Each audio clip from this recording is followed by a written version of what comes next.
and that's Damian Lillard, just inked a new deal with the Portland Trailblazers, the team that has essentially supported him since he came into the league. He has a very devoted fan base.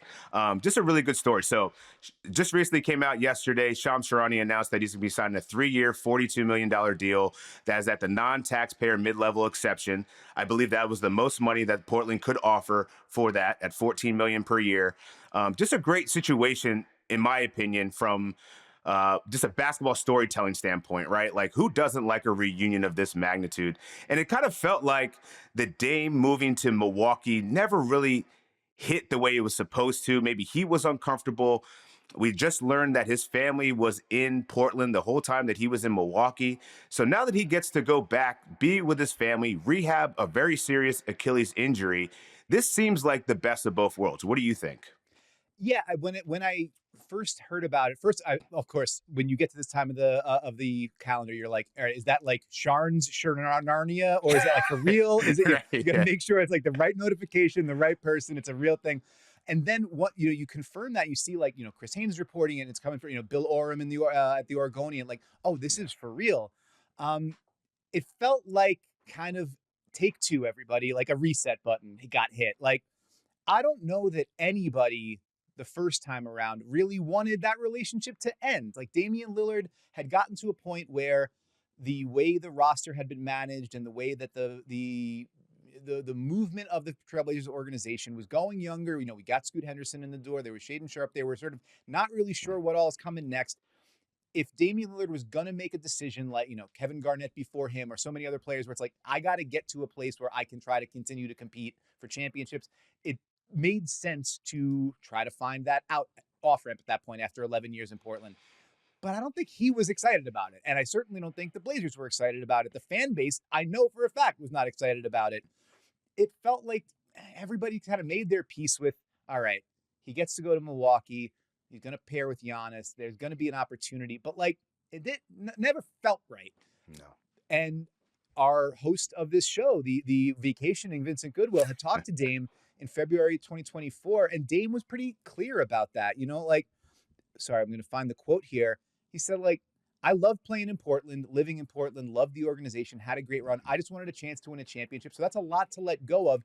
It's probably the hardest transition in my life, all things considered. And that's, as you mentioned, he had been, his children, his family was all out there in Portland. They'd all been sort of circulated around there. Then he leaves. He was going through at that point a separation, later a divorce. Like, Right. that's a lot of tumult in somebody's personal life, let alone I'm going to somebody else's team, another all-time great guy's team, and I got to kind of get in where I fit in.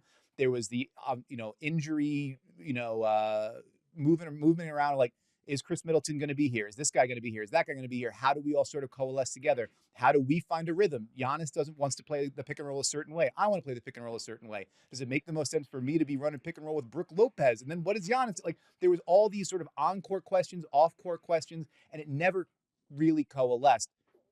Now, everything kind of gets to kind of chill out and start over. There are reasonable questions about what this is as an on-court product for the Blazers, but they don't have to answer those right now because Dame's not going to be around next year, right? He'll be around the team, he'll be rehabbing, but they get the opportunity to figure out what does life look like with Drew Holiday next to Scoot Henderson, next to Shaden Sharpe. How do those guys play next to Deni Avdija, next to Tumani Kamara?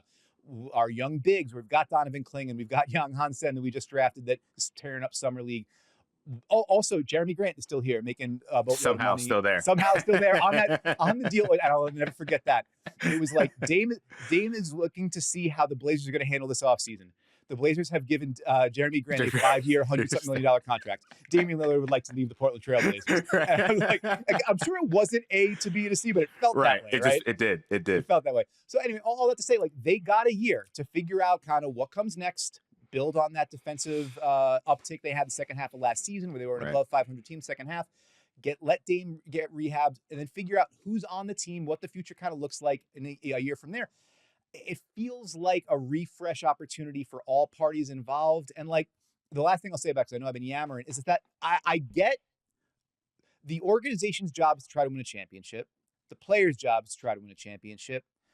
But there's more stuff that matters than that. Right. And I think we lose sight of that. We sometimes lose sight of the unique relationships that sometimes individual players have with an organization, with a team, with a fan base. The idea that being an icon and a legend in one place can overwhelm some other things. So the idea that we're not going to see Dame in like a third, fourth, fifth jersey, right? Right. We're seeing him back in the one that we came to know him and love him in, the one that has meant so much, so many iconic moments in his career. That's rad. No, Dan, you brought up a great point because I think sometimes it's deeper than basketball, right? Like for him to have the opportunity to choose his family and his what was comfortable for him in a pretty much a gap year where he's going to have to spend a lot of his time rehabbing to get back to that form that we once saw or hoped for. It's just really interesting how he just didn't choose the ring culture, right? Because there were multiple suitors that were willing to pay that non-taxpayer mid-level exception. And he was like, you know what? I'm just going to have this reunion because this makes sense to me at this point in my career. I'm joining a Portland team that, by all accounts, looks like it's an ascending team, right? You mentioned their draft picks in young Hansen, also the development of Shaden Sharpe, Scoot Henderson. I want to go back to that for a second, but Denny Avila looks amazing, and they were a top 5 defensive rated team from after the All-Star break. So it's just, there's pieces here that I think could really have this team become more of a contender than a pretender. And if you put in Damian Lillard into that equation, assuming that he's 75, 80% of what he was, that could be a very good opportunity.